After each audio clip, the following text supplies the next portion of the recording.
Best game of the night, or the most important game of the night, was in the Eastern Conference. And we showed you the highlights earlier. The Bucks beat the Sixers by 2 in Philadelphia. The key was Milwaukee. Giannis got 14 points late in the third and early in the fourth when Embiid was on the bench. And after the game, I want you to hear what Joel said about Giannis's run and Doc Rivers' decisions. And I was on the bench the whole time when I was on the floor. I really made sure that I was always there to help. And, I thought, we didn't follow up that strategy. We didn't build a wall. And he had a lot of free lane to just attack and get whatever he wanted. And that changed the game. Maybe next time, just match up the minutes. Wow, and take a look. We matched up the minutes. When Embiid was on the court for 28 minutes, he had 21 points, did Giannis. When Embiid was off the court, he had 19 points in 9 minutes. So that's what Embiid is talking about. And Jay, you freaked out, as he was saying. Because on all these shows, when this trade went down, everybody kept trying to tell me, there's going to be so much pressure on James Harden. He forced his way out of 2 situations. I'm like, okay.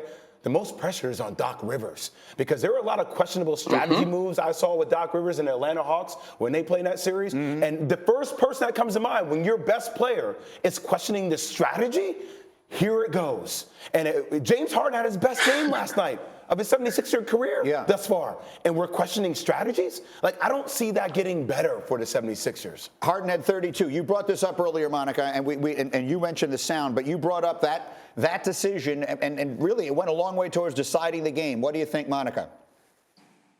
Well, 2 eye-popping moments for me last night. Giannis, 4 dribbles, coast to coast, and this run, because it was so blatant. Joel used the word free range. Giannis literally, first of all, he already does whatever he wants to do. But during the course of that run, literally was unstoppable. And I'm looking like, so there's no adjustments for the Sixers? And to Jay's point, I got to shout out Himbo for this stat.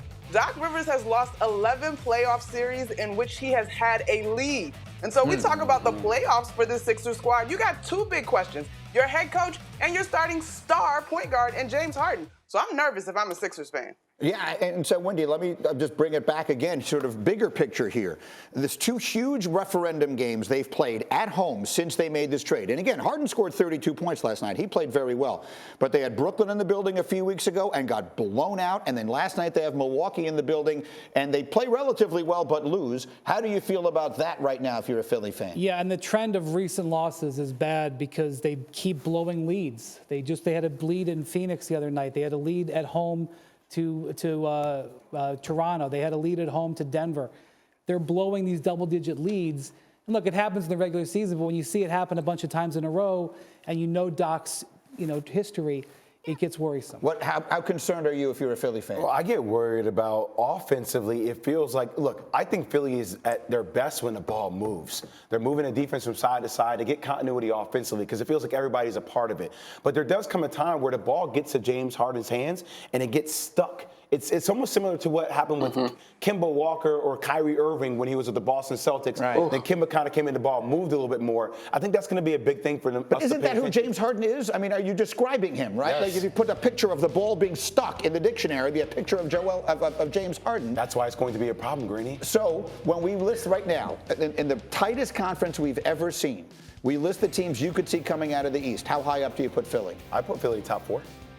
Oh, 4 is not that high. No, I said top 4. Like I still say the Bucks are the best team. I think Boston would have been there if they didn't lose Robert Williams. I think that hurts them. I think they're still there. I think the Nets are going to be in that conversation. Me too. And I think the Sixers are kind of right there after that. Monica, quickly, where's Philly in the pecking order right now of the best teams in the Eastern Conference? I'm with Jay. I think if Philly finishes with whatever seed is going to match up with the Brooklyn Nets, they could get bounced by the Nets in the first round. And so they better hope that the seeding works out in their favor. Thank you for watching ESPN on YouTube. For live streaming sports and premium content, subscribe to ESPN+.